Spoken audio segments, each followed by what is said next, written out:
యెహోషువ గ్రంథము 24:15.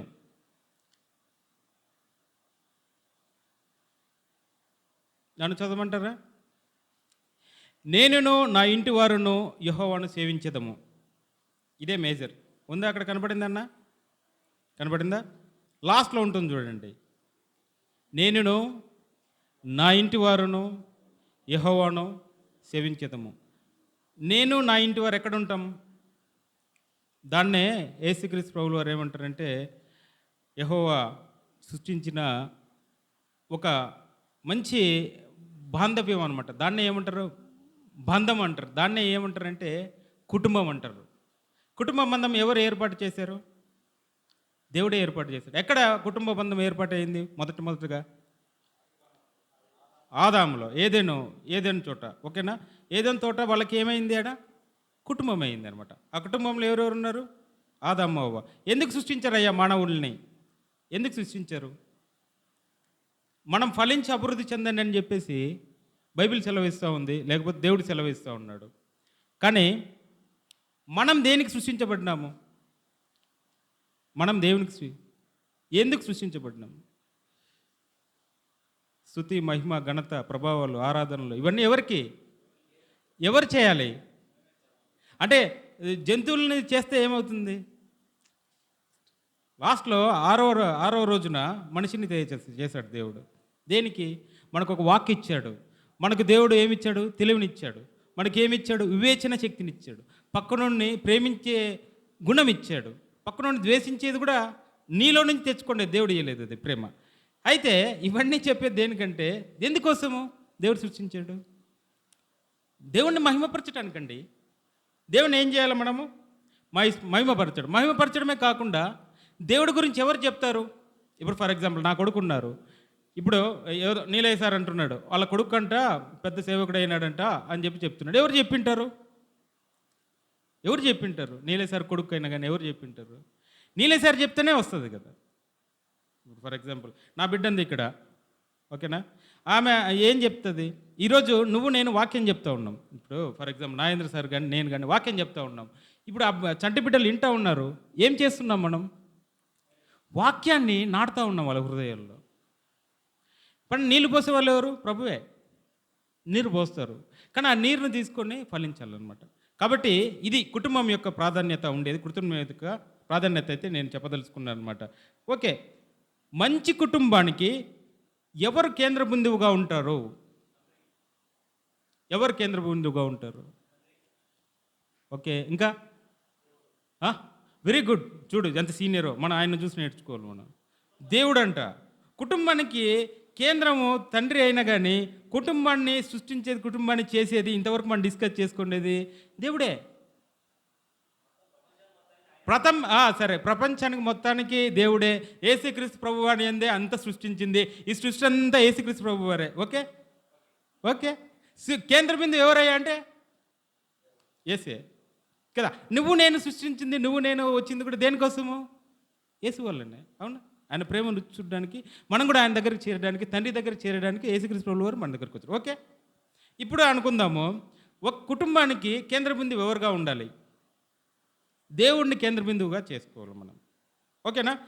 నీకు ఇంకొక వాక్యం చూపిస్తాను. కుటుంబానికి దేవుడే అధిపతి, అది గుర్తుపెట్టుకోడు. తండ్రి అధిపతి కాదు. కుటుంబానికి అధిపతి ఎవరయ్యా అంటే కన్నా దేవుడే. కీర్తనకారుడు 127:1 ఏం చెప్తున్నారంటే, 127:1, నాకేదో 45 నిమిషాలు ఇచ్చారు కాబట్టి 127:1 ఏం చెప్తున్నారు? 127:1 చూడు చెల్లమ్మ ఏం చెప్తా ఉందో చూడు ఏం చెప్తున్నాడు. ఏం చెప్పవా? ఇప్పుడు చెప్పు. ఎవరు ఇల్లు కడుతున్నారు? యెహోవా కదా. యెహోవా ఇల్లు కట్టకపోతే నీ ఉద్యోగం ఎందుకు? నీ డబ్బు ఎందుకు? నీ ఆరోగ్యం ఎందుకు? ఇవన్నీ కూడా ఎవరు కడుతున్నారు? నీ ఉద్యోగం సజావుగా సాగుతూ ఉంది. ఈరోజు మనమందరం వచ్చేసి ఇక్కడ కూర్చున్నామంటే ఎవరయ్యా కట్టింది ఇవన్నీ? దేవుడు కట్టాడు. దేవుడు కడితే ఆ కాశీపురం నుంచి బైక్లో ఇలాగ వచ్చేసి ఇక్కడ కూర్చుంటున్నావు నువ్వు. దేవుడు కడితే నేను కడప నుంచి బయలుదేరి ఈడొచ్చి కూర్చుంటున్నాను. దేవుడు కడితే ఎవరో వచ్చేసి ఆటోలో నుంచి వచ్చేసి ఈడొచ్చి కూర్చొని హ్యాపీగా ఉంటున్నారు. దేవుడు కట్టకపోతే నువ్వేమైపోతావు చూసుకో. కాబట్టి కుటుంబానికి ఎవరు కేంద్ర బిందువయ్యా అంటే దేవుడే. దాని తర్వాత చదవండి, గట్టివారి ప్రయాస వ్యర్థమే, యెహోవా పట్టణమును కాపాడకపోతే ఏమవుతుందయ్యా? కాపలాదారులు, నువ్వు ఎంతైనా సెక్యూరిటీ పెట్టుకో, నువ్వు ఏమైనా చేసుకో, నువ్వు పెద్ద పెద్ద దాన్ని ఏమంటారు, 2 సెక్యూరిటీ గార్డులు పెట్టుకో, వేస్ట్. దేవుడు నీకు ఇవ్వండి, దేవుడు నీకు చెప్పండి, దేవుడు నీకు చెయ్యండి, నీ స్వతహా నువ్వు చేసుకుంటున్నావా? నేను కూడా అనుకునేవాడిని, పిచ్చోడిని, నాకు సిల్వర్ మెడల్ ఉంది, నేను బాగా చదివేటోడిని అంటే వేస్ట్. ఒకరోజు దేవుడు అంటాడు కదా, రిచ్ ఫూల్తో అంటే కన్నా బాగా మంచి డబ్బున్న ధనవంతునితో అంటాడు, ఓ ఫూల్ అంటాడు అనమాట, వ్యర్థుడా అంటున్నాడు దేవుడు. నేను కూడా వ్యర్థున్నే, వెర్రివాడినే, నేను కూడా వెర్రివాడినే కదా. ఇప్పుడు ఎంతమంది అయినా కానీ ఇక్కడ సార్ అనే పదం రాదు. సేవకులం మనమందరం. ఎవరం? యేసుక్రీస్తు ప్రభువుల వరకు ఎవరం? మనమంతా సేవకులం. కాబట్టి యేసుక్రీస్తు ప్రభువుల వారు కానీ తండ్రి కానీ ఇల్లు కట్టకపోతే కట్టువాని ప్రయాసం ఏమవుతుంది? వ్యర్థం. కాబట్టి డబ్బు కుటుంబాన్ని కాపాడలేదు, విద్య కుటుంబాన్ని కాపాడలేదు, కాపాడేవాడు ఒక్కడు దేవుడే. దేవుడే ఆ కుటుంబాన్ని ఎవరు రక్షించేవాడు. కాబట్టి దీనికి ఒక మంచి ఎగ్జాంపుల్ చెప్పండి నా బైబిల్లో, నూతన నిబంధన గ్రంథంలో. పాత నిబంధన గ్రంథంలో నేనైతే మోసం చెప్పాను, నూతన నిబంధన గ్రంథంలో చెప్పండి. పౌలుకు కుటుంబం ఉందా అండి? అవునా? పౌలుకు లేదు. పోనీ అకులను ప్రిస్కిల్లను చెప్పచ్చా నేను? అకుల ప్రిస్కిల్ల ఎంత గొప్పవారంటే కుటుంబంలో వాళ్ళ ఇంటినే చర్చి చేసుకున్నారండి. లేదా కాదా? చూపించమంటారా? ఓకేనా? 1 కొరింథీ 16:19 చూడండి. దాంట్లో ఏమని ఉంటుందంటే, అకుల ప్రిస్కిల్ల వారి ఇంటి నుండి సంఘమును ప్రభువునందును మీకు ఎంతగానో వందనములు చెప్పుచున్నానని చెప్తున్నాడు పౌలు గారు. ఏంటయ్యా ఇదంటే ఇంట్లో నుంచే వాళ్ళు సువార్త మొదలుపెట్టినారు, ఇంట్లోనే. ఇంకొకటి కూడా, గొప్ప గొప్ప సంగతులు ప్రసంగికులు వచ్చినా కానీ అకుల ప్రిస్కిల్ల దగ్గర నేర్చుకునేవాళ్ళు. తెలుసా? అపోలో తెలుసా? అపోలో వారు కొత్త నిబంధన గ్రంథంలో అపోలో ఉంటాడు అనమాట. అపోలో అంటే నేను ఇప్పుడు చెప్తుండేది అకుల ప్రిస్కిల్ల. ఓకేనా? అకుల ప్రిస్కిల్ల దగ్గరికి అపోలో వారు వస్తారు. అపోలో వారు ఎందుకై వస్తారంటే, నాలాగానే సువార్త చెప్తూ ఉంటారు, నాకు తెలిసిందే గొప్ప అని చెప్పేసి అనుకుంటుంటారు. కానీ అకుల ప్రిస్కిల్ల దగ్గరికి వచ్చేసి ఆయనకు తెలిసింది ఒకటి ఏంటంటే పాత నిబంధన గ్రంథము. మరి ఏంటంటే చెప్పండి, ఏం తెలుసా ఆయనకు? ఈ బాప్తిసం ఇచ్చే యోహాను ఉన్నాడు కదా, ఆయన ప్రసంగాలు మాత్రమే చెప్పేవాడు. కొత్త నిబంధన గ్రంథంలో, కొత్త నిబంధన కాలంలో యేసుక్రీస్తు ప్రభువారు ఎందుకు పుట్టారు, యేసుక్రీస్తు ప్రభువారు చేసిన బోధన, యేసుక్రీస్తు ప్రభువారు ఎందుకు మరణించినాడు, యేసుక్రీస్తు వారు పునరుత్థానం ఎందుకు వచ్చింది, యేసుక్రీస్తు వారు చేసిన అద్భుతాలు ఏంటివి, యేసుక్రీస్తు ప్రభువారు మన దగ్గర పరిశుద్ధాత్మ దేవుని పంపినాడని చెప్పి తెలిపిన వ్యక్తి ఎవరు తెలుసా? ఈ అకుల ప్రిస్కిల్లనే. తెలుసా? కాబట్టి సంఘం వరకు నడిపించగలగాలంటే కుటుంబంలో ఏముండాలి? మనకు పునాది ఉండాలా. దానికి ఎవరయ్యా కేంద్ర బిందువు అంటే దేవుడే కేంద్ర బిందువు. కాబట్టి కుటుంబానికి ఎవరయ్యా నడిపిస్తారంటే, కుటుంబాన్ని కట్టేవాడు కూడా ఎవరంటే అది. ఇంకొకటి కూడా మీరు కొత్త నిబంధన గ్రంథంలో చూసినారంటే అకుల ప్రిస్కిల్ల అని చెప్పి కలిసి ఉంటుంది ఎప్పటికైనా కానీ. ఎట్లుంటుంది? ప్రిస్కిల్లా గురించి సపరేట్గా చెప్తారా మీకు? ఎవరైనా స్వార్థ చెప్పంటే అకుల గురించి సపరేట్గా చెప్తారా? అకుల ప్రిస్కిల్ల గురించి మాత్రము నిదానంగా వాళ్ళిద్దరిని కలిపే చెప్తారు. 2వ పాయింట్కి వెళ్తున్నాను నేను. మంచి క్రైస్తవ కుటుంబంలో డాష్ ఉండాలి అని చెప్తున్నా. డాష్లో ఏముండాలి చెప్పండి? ఓకే, అది తర్వాత చూడండి. ప్రార్థన. నీకంటే సీనియర్ అని చెప్పి రుజువు చేసుకున్నాడు కాబట్టి ప్రార్థన అనేది కంపల్సరీ ఇంపార్టెంట్. ఫస్ట్ ఏంటయ్యా మనకు కావాల్సింది కుటుంబంలో? దేవుని కేంద్రం బిందుగా చేసుకోవాలి. రెండోది ఏంటయ్యా అంటే ఏం చేసుకోవాలి? ప్రార్థన. ఫస్ట్ దేవుడు అయితే సెకండ్ ఏంటిది? ప్రార్థనే. ప్రార్థన చేస్తే కానీ ఎలాగ ఉండాలంటే కుటుంబ ప్రార్థన అనేది చాలా ఇంపార్టెంట్. మత్తయి 18:19-20 చదివినారంటే ఏముంటుంది దాంట్లో? మళ్ళీ ఇది చాలా ఇంపార్టెంట్. చాలా వరకు చాలామంది చెప్పింటారు. ఇప్పుడు చదివిన తర్వాత మీకు ఇదే అంటారు మీరు. మత్తయి సువార్త 18వ అధ్యాయము 19-20 వాక్యాలు. ఏమింటారు? మీలో ఇద్దరు తాము వేడుకొని దేవుని గురించి భూమి మీద ఏకీభవించిన ఎడల అది పరలోకమందు నా తండ్రి వారికి దొరుకునని మీతో చెప్పుచున్నాను కదా. ఏలయనగా ఈ 2-3 నా నామమున కూడి ఏం చేయాలయ్యా?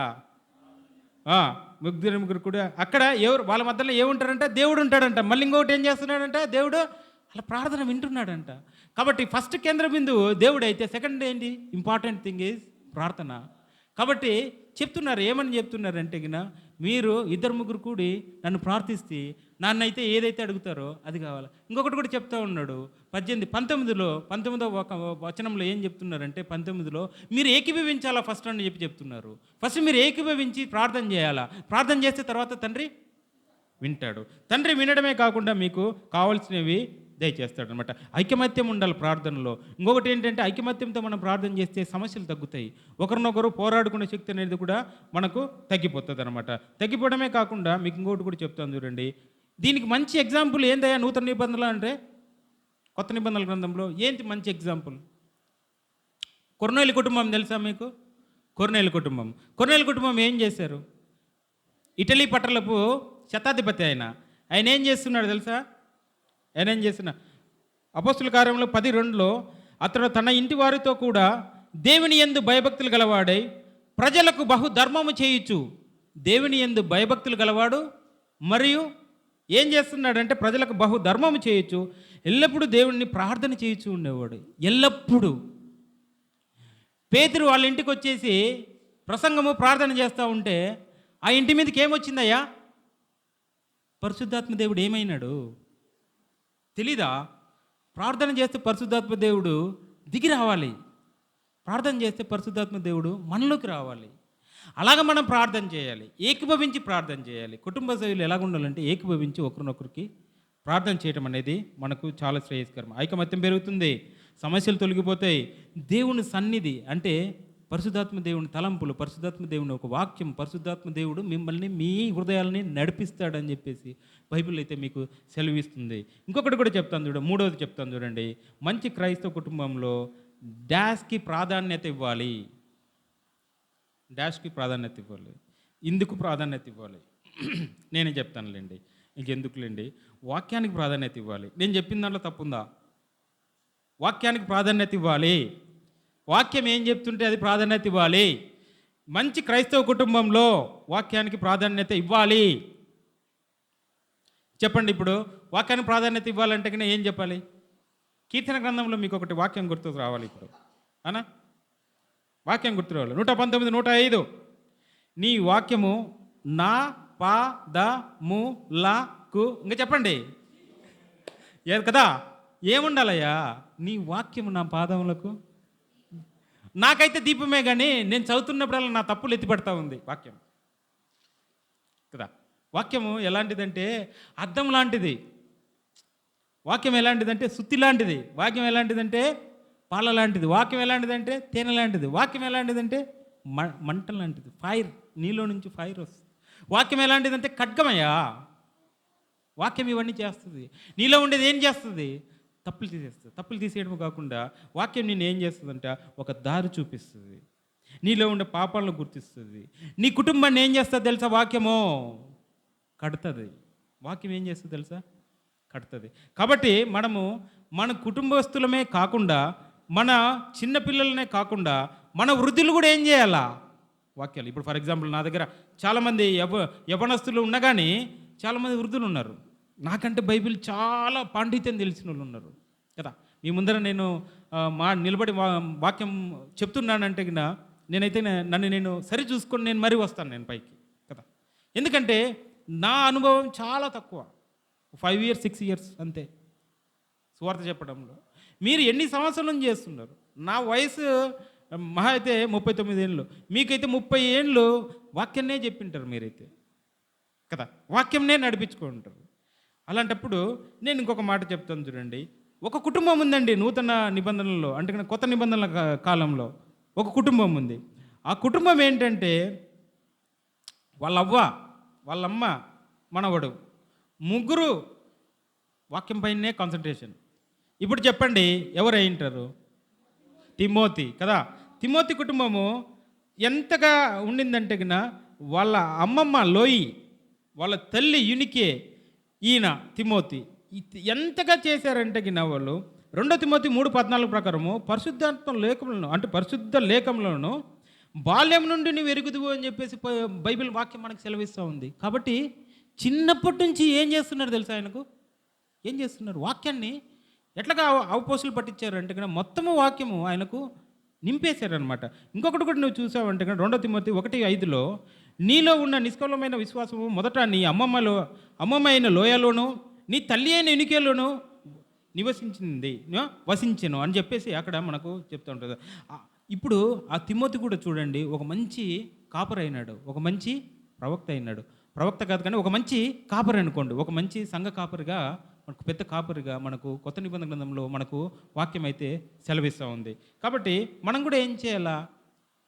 పెద్దవారు చిన్నవారికి, నడిప్రాయంలో ఉండేవారికి, ముసలి వాళ్ళు నడిప్రాయంలో ఉన్నవారికి, నడిప్రాయంలో ఉన్నవారు యవ్వనులకు, యవ్వనులు ఉన్నవారు చిన్నపిల్లలకు వాక్యం అనేది ఏం చేస్తూ ఉండాలంటే దాన్ని మనము చెబుతూ రావాలి. చెప్తూ వస్తేనే మనకు మన కుటుంబంలో ఏమవుతాయి?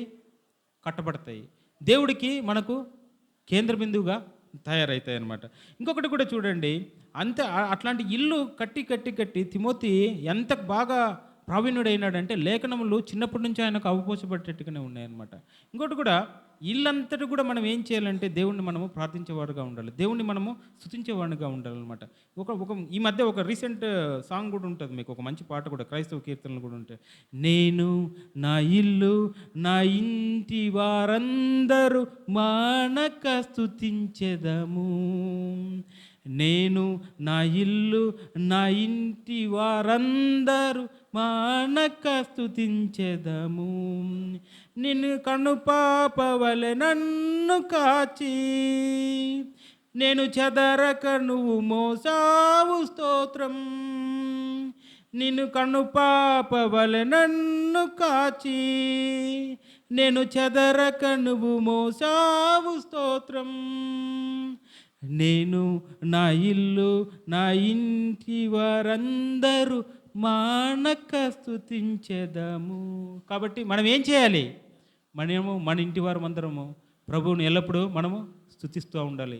ఇంకొకటి ఏంటంటే మనము ప్రార్థన చేస్తూ ఉండాలి. ఇంకొకటి అంటే మనము ఏం చేయాలంటే వాక్యానికి కూడా మనము మంచి ప్రాధాన్యత ఇచ్చి మనం కూడా మన లైఫ్లో కూడా మనం దాన్ని అర్థం చేసుకొని కూడా చేసుకోవాలి. ఇంకొకటి కూడా ఇప్పుడు అన్న చెప్పినట్టు మంచి క్రైస్తవ కుటుంబంలో డాష్ ఉండాలి. మీరు చెప్పిందే ప్రేమ. మంచి క్రైస్తవ కుటుంబంలో ప్రేమ ఉండాలి. ప్రేమ అంటే ఏం గుర్తొస్తుందో చెప్పండి మనకు? ద చాప్టర్ ఆఫ్ లవ్ అని చెప్పేసి అంటారు అనమాట. దాన్ని ఏమంటారు? ప్రేమ చాప్టర్. 1 Corinthians 13 కదా. ఒకటి ప్రేమ మొత్తం ఆ చాప్టర్ని ఏమంటారు చెప్పండి, నేను నేర్చుకుంటాను. ఆ చాప్టర్ అంటే అది మొత్తం ప్రేమ గురించి కదా. The chapter of love it is called in English. What is it is called in Telugu? సరే, ఇదైతే కన్నా మంచి మాటనే, బాగానే ఉంది. ప్రేమకు సంబంధించిన అధ్యాయము క్రొత్త నిబంధన గ్రంథంలో ఏదైనా ఉందయ్యా అంటే అది 1 కొరింథీ 13వ అధ్యాయము. ఒకటి అధ్యాయము ప్రేమ అధ్యాయం అనుకుంటే అది 1 కొరింథీ 13 అనమాట. దాంట్లో మీకు చాలా ఉంటుంది అనమాట. ప్రేమ దీర్ఘశాంతమును, దయాలత్వమును, సత్యమునందు ఆనందమును, సహవాసమును, నమ్మకమును, నిరీక్షణను, తాళుకొనును అని కూడా అని చెప్పేసి మీకు అక్కడ ఉంటుందన్నమాట. అది మనం విడిచిపెట్టాల్సింది కూడా అదే వాక్యంలోనే మనకు చెప్పిందనమాట. దాంట్లో మచ్చరపడును, డంబముగా నడుచుకోదు, ఉప్పొంగదు, అమర్యాదగా ప్రవర్తించదు, స్వప్రయోజనాల కోసము ఎప్పుడే కానీ ప్రేమ ఉండదు, త్వరగా కోప్పడదు, అపకారము మనసుతో ఉంచుకోదు, దుర్నీతి విషయమై సంతోషపడదు అని చెప్పేసి కూడా మీకు 1వ కొరింథీయులకు రాసిన పత్రిక 13:4-7 వరకు మీకు వాక్యము మరియు బైబిలు సెలవిస్తుంది అనమాట. ఇంకొకటి కూడా, ఇప్పుడు ప్రేమ ఎవరి మధ్యలో ఉండాలా? కుటుంబంలో ఎవరి మధ్యలో ఉండాలా? కుటుంబంలో ఎవరి మధ్యలో ఉండాలా? ఫస్ట్ భార్య భర్త కాదు, భర్తనే భార్య పట్టు చూపించాల, భర్తనే భార్య పట్ల చూపించాలి. ఫస్ట్ లవ్ చూపించాలంటే దేవుడు మీకు ప్రేమ ఎక్కడి నుంచి ఎవరికి ఇచ్చాడు? ఫస్ట్ తండ్రి ప్రేమ ఎవరికి ఇచ్చాడు? కుమారుకి ఇచ్చాడు. కుమారుడు ఎవరికి ఇచ్చారు? సంఘానికి శిరస్సు ప్రభు అయితే కుటుంబానికి శిరస్సు ఎవరయ్యా? పురుషుడికి ఫస్ట్ ప్రేమ ఇచ్చాడు. నువ్వు ప్రేమ ఎవరికి పంచాలా? పక్కన వాళ్ళకి కాదు, భార్యకు పంచాలా. భార్యకు పంచితే భార్య భర్తకు, భర్తకు భార్య ప్రేమ పంచితే ఆ కుటుంబం అనేది దేవుని పట్ల కట్టబడుతుంది. కట్టబడటమే కాకుండా ఏముంటుంది తెలుసా, ఆ భార్య భర్తలు ఎలాగ ఉంటారంటే దేవుణ్ణి ఆరాధించడమే కాకుండా పిల్లలను కూడా వాక్యంలోనికి నడిపిస్తారనమాట. ఎఫెసీలకు రాసిన పత్రిక 5:25 ఉంటుంది అనమాట. ఎఫెసీ పురుషులారా మీరు ఇప్పుడు చెప్పండి అయ్యా, ఫస్ట్ ఎవరిని ప్రేమించాలా? ఎవరు? పురుషుడు భార్యని ప్రేమించాలా, తన భార్యని ప్రేమించాలా కదా. ఫస్ట్ మేజర్గా మనకు బైబిల్ చెప్తుండేది కూడా మీకు ఒకటి, పురుషుడు ఏం చేయాలంటే భార్యను ప్రేమించాలి, ప్రేమ కూడా ఏం చేయాలంటే పంచాలన్నమాట.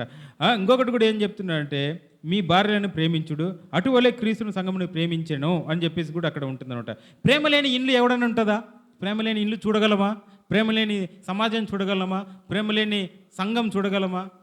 ఫర్ ఎగ్జాంపుల్, బాగా ఒక మంచి ఎంతో పెద్ద ఆఫీసర్ అయినా కానీ ఇంటికి వెళ్ళిన తర్వాత దాన్ని ఒక ప్లేట్ తీసుకొని నేలకి వేసి కొడితే ఎలాగుంటుంది? ఎంటర్ కాగానే ఓ మంచి సేతగాడు ఉంటాడు, ఇంట్లో భార్య ఉంటుంది, భార్య అన్ని చిరాకు పెడతా ఉంటే ఎలాగుంటుంది? బాగా గుర్తుపెట్టుకోండి, ఇంట్లో ఆడవాళ్ళకి చిరాకు వస్తుంది, లేదు సరిగ్గా లేదు అంటే మీరు ప్రేమ పంచడం లేదనేది బాగా గుర్తుపెట్టుకోవాలా, ప్రేమ తగ్గిపోయింది అనేది బాగా గుర్తుపెట్టుకోవాలా. కాబట్టి ప్రేమ ఉందో లేదో చూసుకోండి. కాబట్టి ఫస్ట్ భర్త భార్యకు ప్రేమ పంచుతున్నాడా లేదా, దీనికి సంబంధించింది కూడా ఇంకొకటి కూడా చెప్తాను చూడండి. ప్రేమ లేని ఇండ్లు ఉండకూడదు, ప్రేమ త్యాగం చేస్తుంది. ఇంకొకటి ఏంటంటే ప్రేమ అన్ని విషయాల్లో అడ్జస్ట్మెంట్ కావడమే కాకుండా అన్ని విషయాల్లో ఏం చేస్తుందంటే క్షమిస్తుంది. మన తప్పులను మా పరలోకపు తండ్రి క్షమించి తండ్రి అని చెప్పి మనం చెప్తున్నాం, ఆయన క్షమించాడు. మరి నువ్వు చిన్న చిన్న తప్పులకే గొడవ పడిపోయేసి ఇండ్లు రచరచ చేస్తున్నావే, మరి దానికేంటి? ప్రేమ తక్కువైంది. కాబట్టి మీరు ఏం చేయాలంటే ప్రేమగా ఉండాలన్నమాట. ఇప్పుడు ఇంకొకటి కూడా చెప్తాను చూడండి, కుటుంబ సభ్యుల మధ్య కూడా చాలా ప్రేమ ఇంపార్టెంట్. ఇంకొకటి కొలసీయులకు రాసిన పత్రిక 3:14 వీటన్నిటిపైన పరిపూర్ణతకు అనుబంధమైన ప్రేమను ధరించుకునుడి అంటున్నాడు. ప్రేమను ఏం చేయాలంటే మనందరం కూడా ధరించుకోవాలా. మరి ఇంకొకటి కూడా చెప్తాను చూడండి, సహనం ఉండాలా. మనకు ఏదైనా కుటుంబంలో ఉండాలంటే సహనం ఉండాలా, దయ ఉండాలా, క్షమించే గుణం ఉండాలి. క్షమించే గుణమే కాకుండా వినయం కూడా ఉండాలన్నమాట. ఇదే కాకుండా మీకు పాత నిబంధన గ్రంథంలో చెప్పండి అయ్యా, భార్యాభర్తల ప్రేమ అంటే ఏం గుర్తొస్తుంది మీకు? నాకైతే ఆహాబు యెజబెలు బాగా గుర్తొస్తారు నాకు. పాత నిబంధనలో ఇస్సాకు మరియు రిబ్కా గుర్తొస్తుంది ఫస్ట్ నాకు. మంచి ప్రేమికులు, అవునా కదా? సరే, తల్లి చనిపోయింది. ఇప్పుడు ఎవరికి? ఇస్సాక్కి సారా చనిపోయింది. సారా చనిపోయిన తర్వాత ప్రేమ ఎవరి దగ్గర నుంచి వచ్చింది ఆయనకు? తల్లి చనిపోయింది పాపం, ప్రేమ ఎవరు ఆమెను ఓదార్చలేకపోయినారు. అప్పుడు ఎవరు ఓదార్చారు తెలుసా? ఆయన్ను రిబ్కానే ఓదార్చింది. చూస్తారా? ఇది చూపించమంటారా? ఆదికాండము 24వ అధ్యాయము 67 ఉందా?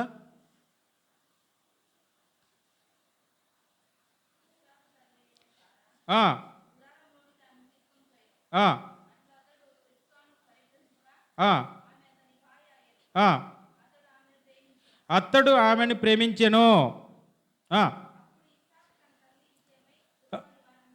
ఎస్ కదా. ఇప్పుడు చూడండి అమ్మా, ఇక్కడ ఏం జరుగుతూ ఉందంటే భార్య వల్ల ఓదార్పు వస్తుంది కదా. ఇప్పుడు ఫర్ ఎగ్జాంపుల్ కొందరు ఎవరయ్యా నీ వెనక విజయరహస్యం ఎవరయ్యా అంటే నా భార్య అని చెప్పేటోళ్ళు ఉన్నారు చాలామంది. కాబట్టి నేను అనేది ఏంటంటే ఒక మంచి క్రైస్తవ కుటుంబం ఉంటే, ఇది నేను చెప్తున్నది తప్పుగా ఏం చెప్పడం లేదు, the love between A wife and A husband, love between ఒక పురుషుడు ఒక స్త్రీ, ఒక భార్య ఒక భర్త. ఎవరు చెప్పటం లేదు, ఇది ఎవరు చెప్తున్నారు మీకు? బైబిలే సెలవిస్తుంది. బైబిలే ఏమని సెలవిస్తుంది? భార్యలారా మీ భర్తలు ప్రేమించండి, భర్తలారా మీ భార్యలను ప్రేమించి. ఎలాగయ్యా అంటే సంఘమును క్రీస్తు ప్రేమించినట్టు ప్రేమించండి. సంఘం కొరకు క్రీస్తు ఏం చేశాడు కదా? ఉమ్మి వేయించుకున్నాడు, పెరికి వేయించుకున్నారు, కొరాడ డబ్బులతో కొడితే ఈ పంట దున్నించుకున్నారంట.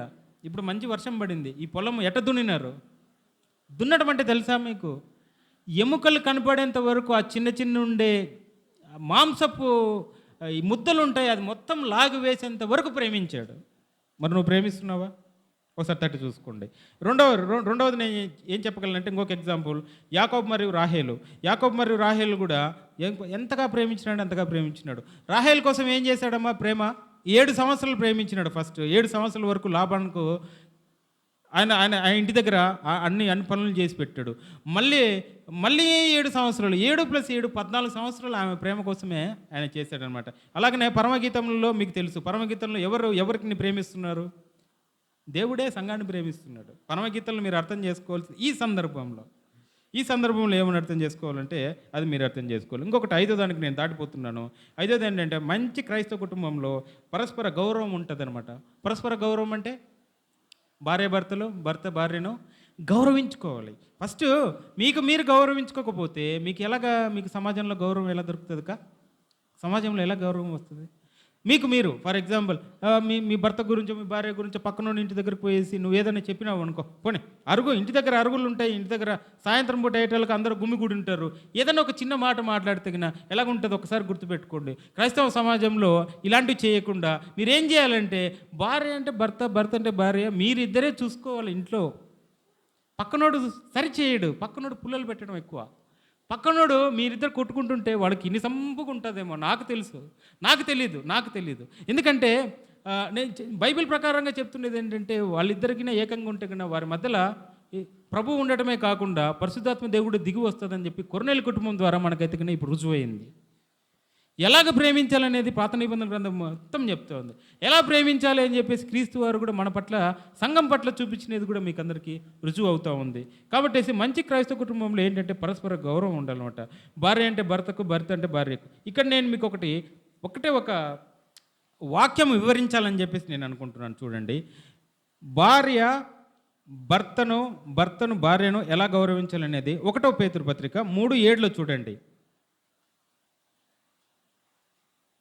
1 పేతురు 3వ అధ్యాయము 7వ వాక్యం. అటువలనే పురుషులారా మీ పాలువార ఉండని ఎరిగి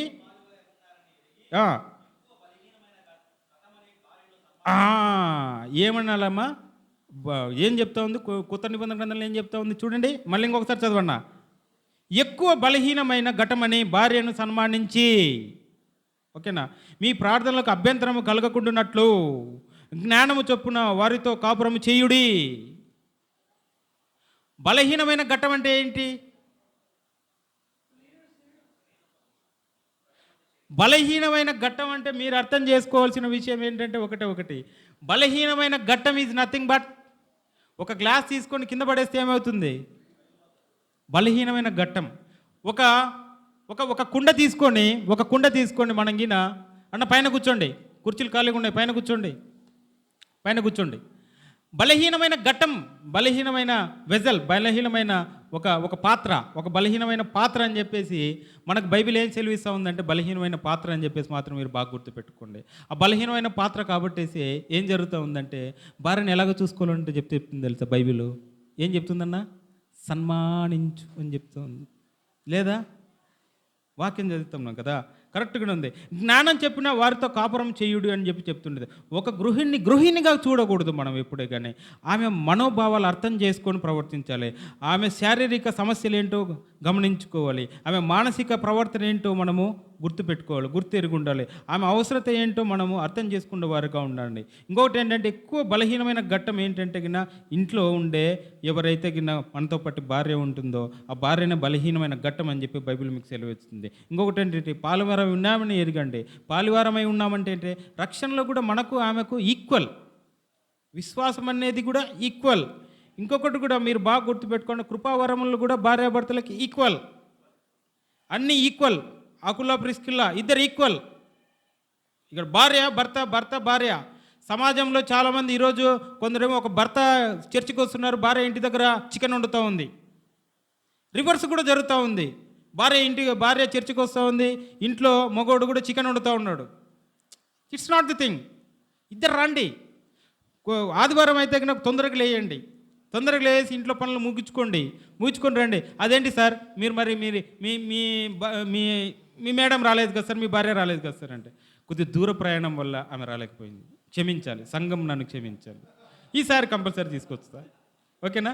కాబట్టి ఇది ఒక్కటి మాత్రం నన్ను క్షమించండి. కాబట్టి ఇన్ని చెప్తున్నారు కదా సార్, ఇది ఎలాగంటే కన్నా అతికిలే మీ ప్రార్థనలకు అభ్యంతరం కలగకుండా చూసుకోండి అంటున్నాడు. దీనికి అర్థం ఏంటన్నా? మీ ప్రార్థనలకు అభ్యంతరం కలగకుండా. నీ ఇంట్లో నీ భార్యను నువ్వు తృప్తిపరచకుండా, నీ ఇంట్లో నీ భార్యకు నువ్వు ప్రేమ పంచకుండా, నువ్వు ప్రభువా అని చెప్పి ప్రార్థన చేస్తే, ప్రభువా ప్రభు అని ప్రార్థన చేసిన ప్రభు నువ్వెవరు అని అడుగుతాడేమో చూసుకో. కాబట్టి కుటుంబంలో భార్యాభర్తలు ఎలాగ ఉండాలనేది బైబిల్ ద్వారా మనకు సెలవిస్తుంది అనమాట. కాబట్టి ఇంకొకటి దీనికి నేను మీకు మంచి చక్కటి ఉదాహరణ చెప్తే మాత్రం బోయాజు రూతు కూడా పాత నిబంధన గ్రంథంలో బోయాజు రూతు ఎంతగా ఒకరినొకరు ఎంతగా చేసుకున్నారంటే పరిగెలు ఎరగడానికి వచ్చిన కానీ ఆమెను ఎక్కడ కానీ తక్కువ చేసి చూడలేదు. రూతు గారిని ఎక్కడ తక్కువ చేసి చూడలేదు. బోయాజు గారు కూడా ఏం చెప్తా ఉన్నారంటే ఆమెను ఎక్కడి నుంచో తక్కువ నుంచి వచ్చింది కదా అని చెప్పేసి ఏమి అలాగా చూడకుండా ఆమెతే గనురాలా అని చెప్పేసి చెప్తా ఉన్నారు కదా. ఈ వాక్యం కూడా రూతు 3:11 మీకు కనపడుతుంది అనమాట. ఆమెను ఏమని చెప్తున్నాడంటే గుణవతి అని కూడా చెప్తా ఉన్నాడు. బైబిలే చెప్తా ఉంది, నేనేం చెప్పటం లేదు. కాబట్టి మీకు చెప్పేది ఏంటంటే భార్య కూడా మీరు ఏం చేయాలంటే గౌరవించుకోవటమే కాకుండా ఆమె ఒకరి పట్ల ఒకరు గౌరవం ఉంటే కన్నా సమాజంలో మీకు ఏం కలుగుతుంది అంటే కన్నా ఒక గౌరవం అనేది ఏర్పడుతుంది. ఒక మాదిరికరమైన క్రైస్తవ కుటుంబం అనేది మీకైతే కన్నా ఈరోజు అయితే మీకు హెచ్చరిస్తున్నాను అనమాట. మంచి క్రైస్తవ కుటుంబంలో 6వ పాయింట్గా చెప్తున్నాను. మంచి క్రైస్తవ కుటుంబంలో తల్లిదండ్రులను గౌరవించుకోవాలి. పిల్లలుగా ఉండేవాళ్ళు తల్లిదండ్రులను కంపల్సరీ గౌరవించాలి. ఇది ఎలాగయ్యా మీకు కనబడుతుందంటే అది దేవుని ఆజ్ఞ. ఓకే, నిర్గమకాండంలో 5వ ఆజ్ఞ ఏమనుకుంటున్నారు? చదవండి, చెప్తాను. నిర్గమకాండం 20:12 చూడండి. 20:12 చూడండి. నీ తండ్రిని నీ తల్లిని సన్మానింపుము, లేదా అప్పుడు నీ దేవుడైన యెహోవా నీకు అనుగ్రహించే దేశంలో నీ దినములు నువ్వు దీర్ఘాయుష్వంతులం అవుతావు అని చెప్పేసి చెప్తూ ఉన్నాడు కదా. ఏం చేయాలంటున్నారు? బైబిల్ ఏమని సిలువయిస్తూ ఉంది? ఏం చెప్తా ఉంది? పిల్లలు మీరు ఏం చేయాలంటే తల్లిదండ్రులు ఏం చేయాలమ్మా?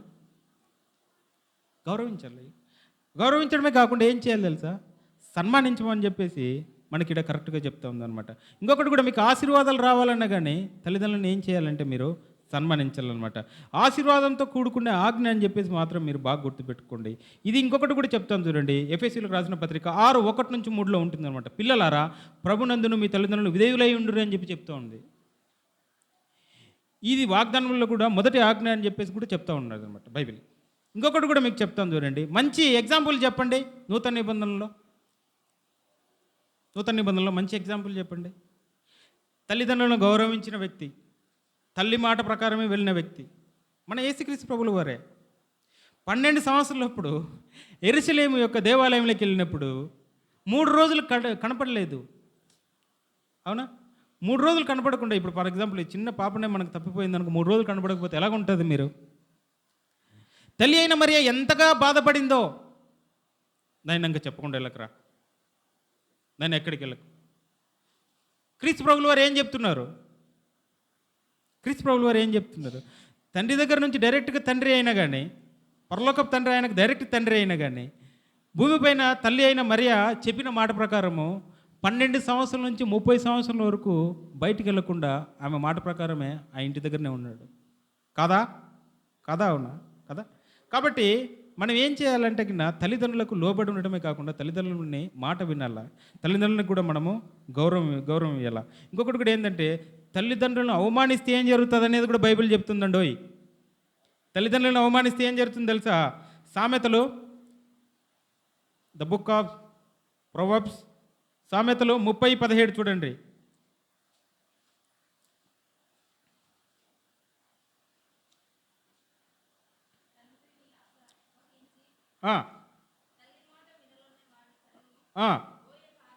ఇప్పుడు ఏం చెప్తున్నాడు తెలుసా? ఇక్కడ వాక్యం చెప్తాను చూడండి.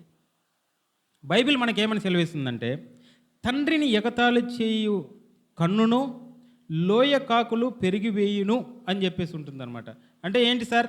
లోయ కాకులను డైరెక్ట్గా వచ్చేసి బతుకున్న కళ్ళు బిక్కపోతాయంటే అక్కడ అది కాదు అర్థం. మీరు కన్నులు అంటే చెప్పే సమస్తమైన పాపానికి కేంద్ర బిందువు ఏంటయ్యా అంటే కన్ను ఏం చేస్తుంది తెలుసా? నీ దేహము క్లియర్ కట్గా ఉండాలంటే నూతన నిబంధన ఏం చెప్తుంటే నీ కన్ను తేట తెల్లంగా ఉండాలని చెప్పేసి చెప్తా ఉంది. కాబట్టి నువ్వు నీ చూపు అహంకారపు చూపా కాదా అని చెప్పడానికి నీ కళ్ళే. ఇప్పుడు ఫర్ ఎగ్జాంపుల్ నేనేం చేయకుండా ఇలా చూసినా అంటే చాలు. ఇంట్లో కూడా చిన్నపిల్లలను మనం ఇలా చూస్తే అటుకైపోతుంది అన్నమాట. ఇంకా కొన్ని చోట్ల చెప్తాను చూడండి. ఇప్పుడు ఇద్దరు ప్రేమికులు ఉన్నారు, వాళ్ళ కన్నులతోనే మాట్లాడుకుంటారు. ఎందుకంటే ఇవన్నీ మీకు బాగా తెలుసు, బాగా నేను చెప్పాల్సిన అవసరం లేదు. అందరూ ఆ స్టేజ్ దాటి వచ్చిన వాళ్ళే, కాలేజీలో నుంచి వచ్చిన వాళ్ళే. కాబట్టి కన్నులు మాట్లాడతాయి, బాగా గుర్తుపెట్టుకోండి. కన్నులు పాపం చేస్తాయి, కన్నులు అహంకారం ఉందా లేదా చెప్తాయి. మీ కన్నులు ఎట్లున్నాయో చూసుకోండి. అట్లాంటి రోడ్డుగిన ఒకవేళ కన్నులు గిన ఉన్నాయే అంటే వాడు తల్లిదండ్రులను గౌరవించకపోతే వాడిని కళ్ళు లోయకాకులు తీసుకుపోతాయంటే అర్థం ఏంటంటే పాత నిబంధన గ్రంథంలో వాడు ఎవడైతే దుష్టుడని చెప్పేసి వాడు చనిపోయిన తర్వాత వాడిని ఎక్కడో ఒక లోయలో పడేసేవాళ్ళు అనమాట. పాత నిబంధన గ్రంథంలో లోయలో పడేసి వాడిని అనాథ శవంగా పెడితే అప్పుడు వచ్చేసి కాకులు గ్రద్దలు వాడిని తీసుకుపోతాయి, తింటాయి అనేది మనం ఈ వాక్యం ఈ సెలవు ఇస్తుంది. దీని వాక్యాన్ని మనం అర్థం చేసుకోవాల్సిన రీతి అయితే ఇది అనమాట. నేను 7వ దానికి దాటిపోతూ ఉన్నాను. మంచి క్రైస్తవ కుటుంబంలో పిల్లలు దేవుని భయంతో పెరగాలి అని చెప్పేసి చెప్తా ఉన్నారు అనమాట. ఇంకొకటి ఏంటంటే మీరు బాగా గుర్తుపెట్టుకోండి, మంచి క్రైస్తవ కుటుంబంలో మీరు ఏం చేయాలంటే పిల్లలు దేవుని భయంతో పెంచాలి, దేవునికి భయపడాలి అనమాట. దేవునికి భయపడితే ఏమొస్తుందయ్యా? దేవునికి భయపడితే ఏమొస్తుంది? జ్ఞానానికి మూలం అదే కదా? జ్ఞానానికి మూలం అదేగా కదా? చూడండి, మీకు ఇంకొకటి కూడా చెప్తాను చూడండి. ఏదైతే మీరు తల్లిదండ్రుల బాధ్యత అనమాట అది మనకు. ఇంకొకటి దేవునికి భయం పట్ల మనము పెంచాలన్నమాట. ఇంకొకటి ఏంటంటే ఎఫెసీయులకు రాసిన పత్రిక 6:4 మీకు ఏమని చెప్తూ ఉంటుందంటే, తండ్రులారా మీ పిల్లలను కోపం పుట్టించక ప్రభు శిక్షణలోను బోధనలోను వాడిని పెంచండి అని చెప్తుండే. ఊరికి అనవసరంగా వాళ్ళని రెచ్చగొట్టేసి ఊరికి కఠినమైన డిసిప్లిన్ అని చెప్పేసి వాళ్ళని బాగా ఒత్తి చెప్పినాం అనుకోండి, ఏమవుతారు? వాళ్ళందరూ రూట్ ఫెలోస్ మాదిరి తయారవుతారు. సమాజానికి వాళ్ళు ఏమవుతారంటే ఒక దుష్టశక్తి మాదిరి మారేటువంటి ప్రమాదం ఉంది. కాబట్టి మనం వాళ్ళలో కోపం రేకెట్టకూడదు. వాళ్ళ ఎమోషన్స్ ఏంటో మనం దగ్గరికి తీసుకొని పిల్లల్ని ఏం చేయాలంటే మనము అర్థం చేసుకునేటట్లు మనం చేయాలన్నమాట. ఇంకొకటి కూడా చెప్తాను చూడండి, క్రైస్తవ కుటుంబంలో దేవుని యందు భయభక్తులు చెప్తే పిల్లలకి అదే మనకు దేవుని యొక్క జ్ఞానానికి ఆరంభం అని చెప్పేసి మనకు చెప్తా ఉండి ఇది మీకు చెప్పాల్సిన అవసరం కూడా లేదు. సామెతలు 9:10 ఉంటుంది అన్నట్టు. యెహోవా యందు భయమే జ్ఞానమునకు మూలం అని చెప్తా ఉంది. ఒకటి ఎగ్జాంపుల్ చెప్పండి అయ్యా, బైబిల్లో ఒక ఎగ్జాంపుల్ చెప్పండి. చిన్న పిల్లల దగ్గర నుంచే ఒక మంచి ప్రవక్త మాదిరి తయారైనాడు. ఎవరు తెలుసా? సమూయేలు ప్రవక్త కదా. హన్నా అంతసేపు ప్రార్థన చేస్తే, 2 సంవత్సరాలు ప్రార్థన చేస్తే దేవుడు ఒక కొడుకునిస్తే సమూయేలుని ఏం చేశారు? ఏలీ దగ్గర వదిలేశాడు. సమూయేలు ఏమి విన్నాడయ్యా? చిన్నప్పుడే దేవుని స్వరం గ్రహించగలిగినాడు తెలుసా. అఫ్కోర్స్ ఏలీ చెప్పినాడు అనుకోండి, చిన్నప్పుడే ఏం చేశాడు తెలుసా? సమూయేలు దేవుని యొక్క గ్రహింపు, దేవుని యొక్క వాక్యాన్ని, దేవుని యొక్క స్వరాన్ని వినగలిగినాడంటే అర్థం ఏంటి కదా? అట్లాంటి ట్రైనింగ్ ఉండాల. అట్లాంటిది మనం పిల్లలకు మనం ఇస్తున్నామా లేదా ఒక్కసారి మనం బాగా గుర్తుపెట్టుకోండి. ఇంకొకటి ఏంటంటే యెహోవా మాట్లాడము నీ దాసును ఆలకించుతున్నాడు అనేది 1 సమూయేలు 3:10 మీకు ఇక్కడ ఉంటుందన్నమాట. సమూయేలు గారు డైరెక్ట్గా చెప్తా ఉన్నారనమాట. ఇంకొకటి కూడా మనం బాగా గుర్తుపెట్టుకోవాలా, బాగా చేయాల్సింది ఏంటంటే దేవుడు ఉంటే చాలు, దేవుని యొక్క మాట ఉంటే చాలు, దేవుని యొక్క భయం ఉంటే చాలు. మన పిల్లలలో దేవుని గురించి భయం ఉండాలా, అదే మన జ్ఞానానికి మూలం అనమాట. ఇంకొకటి కూడా ఒక పాట, చక్కటి పాట కూడా ఉంటుంది అనమాట. మనకు దేవుడు ఉండాలి, మన కుటుంబంలో దేవుడు ఉండాలి అనేది కూడా ఒక పాట ఉంటుంది. నీ ఉంటే నాకు చాలు యేసయ్యా, నీ వెంటే నేను ఉంటానేసయ్యా, నీ ఉంటే నాకు చాలు యేసయ్యా, నీ వెంటే నేను ఉంటానేసయ్యా కదా. నీ మాట చాలయ్యా. దేవుని మాట ఏంటి? బైబిల్ గ్రంథంలో రాసిపెట్టిన వాక్యాలే దేవుని మాటలు కదా. నీ మాట చాలయ్యా, నీ చూపు చాలయ్యా, నీ తోడు చాలయ్యా. దేవుని తోడ ఏంటి? ఇప్పుడు పరలోకానికి యేసు ప్రభు వారు ఆరోహణం అయిపోతూ మనకు ఒక తోడునిచ్చిపోయినాడు. ఏమాట తోడు? పరిశుద్ధాత్ముడు కదా. దానికి ఆ పాటకు అర్థం మీరు ఇలాగ, నీ తోడు చాలయ్యా, నీ నీడ చాలయ్యా, నీ తోడు చాలయ్యా, నీ నీడ చాలయ్యా, నీ ఉంటే నాకు చాలు యేసయ్యా, నీ వెంటే నేను ఉంటానేసయ్యా కదా. కాబట్టి మనకు దేవుని తోడు ఉండాలా, దేవుని యొక్క వాక్యం ప్రకారం మనం జీవించగలగాల. అప్పుడే మన క్రైస్తవ కుటుంబాలు అనేది కట్టబడతాయి. దేవుని యందు మనము విశ్వాసంగా జీవించగలిగేసి మనలో ఉన్న పాపాలను ఎత్తి చూపిస్తుంది అనమాట. 8వ పాయింట్ చెప్తున్నాను చూడండి. మంచి క్రైస్తవ కుటుంబంలో డాష్ స్వభావం ఉండాలి. దాంట్లో ఆప్షన్ ఏ గర్వపూరితమైన స్వభావము, రెండోది క్షమించే స్వభావం. ఏది కరెక్ట్ ఆన్సర్? ఏది? క్షమించేది ఉండాలి, క్షమించే స్వభావం ఉండాలి. ఏదైనా కానీ మీకు ఒకరినొకరు క్షమించుకోవాలి. దేవుడు మనల్ని క్షమించినట్లు మనం కూడా ఏంటంటే ఒకరినొకరు మనము క్షమించుకోవాలి. కొలసీలకు రాసిన పత్రిక 3:13 ఉంటుంది మీకు. కొలసీలు 3:13 ఎవడైనాను తనను హాని చేసినని ఎక్కడును ఒకడు అనుకున్న ఎడల ఒకరినొకడు సహించుకొనుచు ఒకరినొకడు క్షమించుకొనుకుడి అని చెప్పేసి కూడా మీకు ఇక్కడ ఉంటుంది అనమాట. కాబట్టి మనం ఏం చేయాలంటే ఒకరినొకరు మనం ఏం చేసుకోవాలంటే క్షమించుకోవాలి. క్షమించుకోవడమే కాకుండా యేసుక్రీస్తు ప్రభువు వారు ఇంకోటి చెప్తున్నాడు. దేవుడు మనల్ని క్షమించినట్లు, దేవుడు మనల్ని ఎలా క్షమిస్తాడంటే కొలసీయులకు అదే కొలసీయులు 3:13 ఏం చెప్తున్నాడు? ప్రభు క్రీస్తు మిమ్మును క్షమించిన వాలాగున మీరును ఇతరుల యొక్క తప్పులను క్షమించాలి, లేకపోతే ఏదైనా కానీ పొరపాట్లు క్షమించాలి. క్షమించుకున్న వారమే చెప్పేసి ఉండాలన్నమాట. దీనికి మంచి ఎగ్జాంపుల్ చెప్పండి. పాత నిబంధన గ్రంథంలో ఆదికాండంలో ఉంటుంది. యోసేపు యొక్క జీవితమే అన్న ఇంతవరకు చెప్పాడు. యోసేపు యొక్క జీవితం. యోసేపు గారు చూడండి, వాళ్ళ అన్నదమ్ములు ఆయన్ను మంచి కోట వేసుకుంటే ఊరుకుండలేకపోయినారు, మంచి అందమైన దుస్తులు వేసుకుంటూ ఊరుకుండలేకపోయినారు, మీ పైన నేను రాజుగా ఉంటానని చెప్పేసి ఊరుకుండలేకపోయినారు. కానీ అవన్నీ యేసుక్రీస్తు ప్రభువుల వారు కానీ లేకపోతే యెహోవా ప్రభువులు కానీ ఆయన ఎందుకు సాదృశ్యం చేసి చూపించాడు. వీళ్ళు ఎంత కరువులో ఉన్నా కానీ, కరువులో ఉన్నప్పుడు ఐగుప్తులకు ఆయన రాజుగా కానీ లేకపోతే ప్రధానమంత్రిగా ఉన్నప్పుడు ఆ అన్నదమ్ములు అందరూ వచ్చినా కానీ ఈ బాధలన్నీ ఏం చేశాడు? ఆయన క్షమించేశాడు. యేసప్ప గారు ఏం చేశాడు? క్షమించాడు. క్షమించడమే కాకుండా వాళ్ళ దగ్గర తీసుకోవడమే కాకుండా వాళ్ళు అభివృద్ధి పొందడానికి ఒక దోహదం చేశాడు. ఇదంతా దేవుని ప్రణాళిక. కాబట్టి అన్నదమ్ముల పట్ల కూడా ఎన్నో పాటలు పడ్డాడు. ఎక్కడో కొన్ని సంవత్సరాలు జైల్లో ఉన్నాడు. పోతిఫేరు భార్య వెంటపడింది. ఇంకా చెప్పాలంటే కన్నా ఎన్ని వ్యధలు అనుభవించినాయంటే అన్ని వ్యధలు.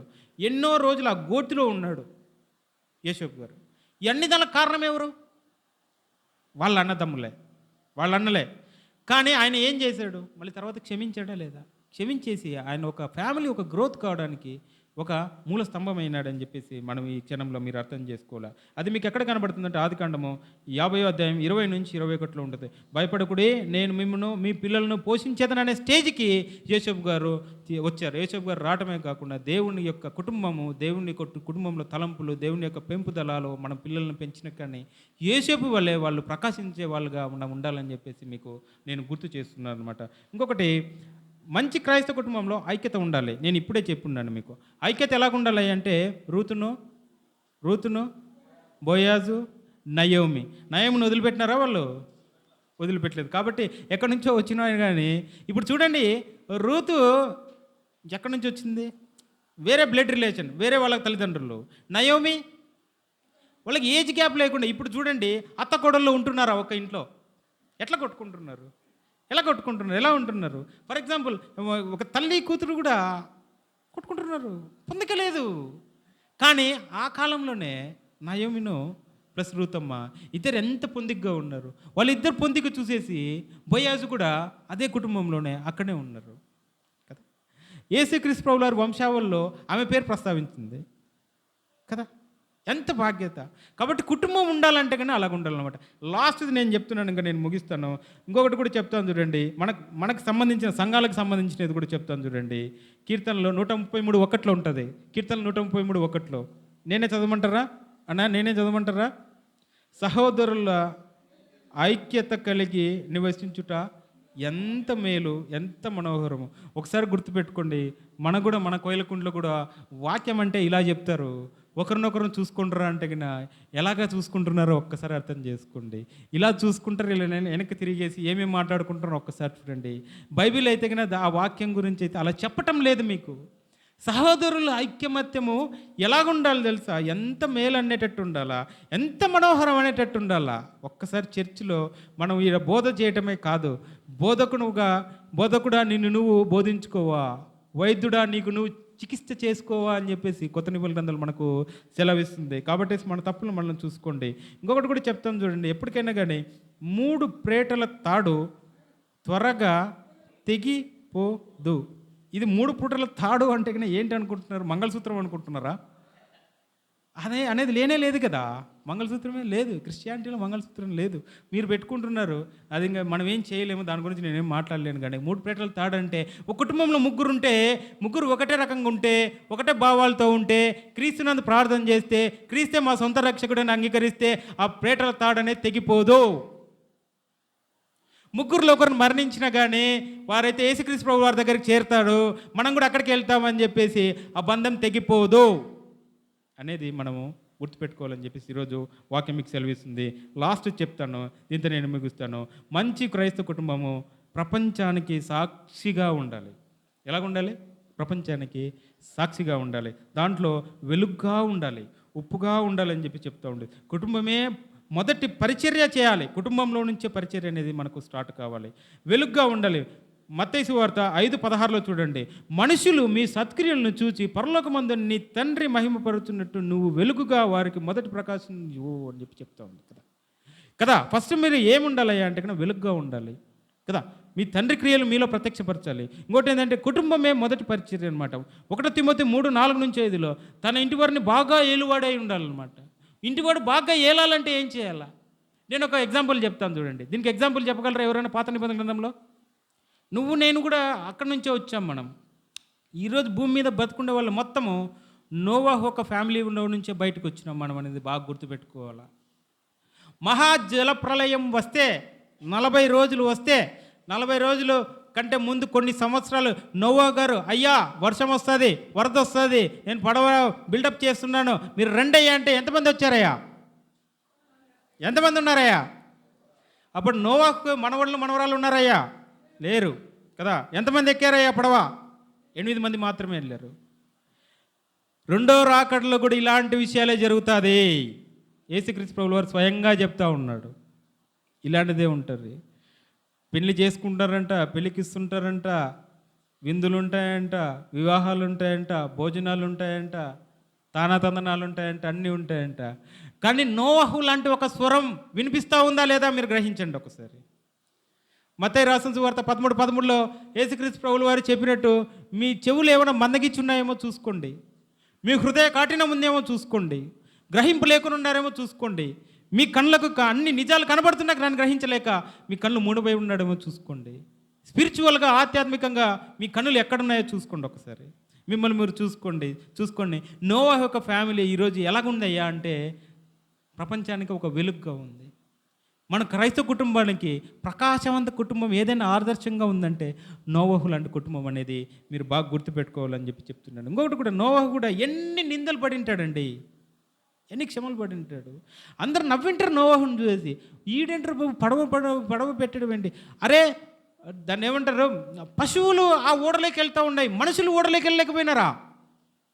ఏందయ్యా ఇది? నాకు తెలియగెడతా. కాబట్టి ఆ స్వరాన్ని గ్రహించేవారుగా ఉండాలి మనము. ఇంకొకటి కూడా ఇప్పుడు చెప్పినది నేను చెప్తాను చూడండి, 10 పాయింట్లు. మన క్రైస్తవ కుటుంబానికి ఎవరు కేంద్రంగా ఉండాలి? దేవుడే కేంద్రంగా ఉండాలి. ఇంకొకటి రెండోది ఏంటంటే ఉండాలి మన క్రైస్తవ కుటుంబంలో కంపల్సరీగా ప్రార్థన ఉండాలి. మూడవది ఏంటంటే వాక్యానికి మనము ప్రాధాన్యత ఇస్తున్నామా లేదా చూసుకోండి. నాలుగవది ఏంటంటే భర్త భార్యని పరస్పరంగా ప్రేమిస్తున్నారా లేదా చూసుకోండి, ప్రేమ ఉండాలా.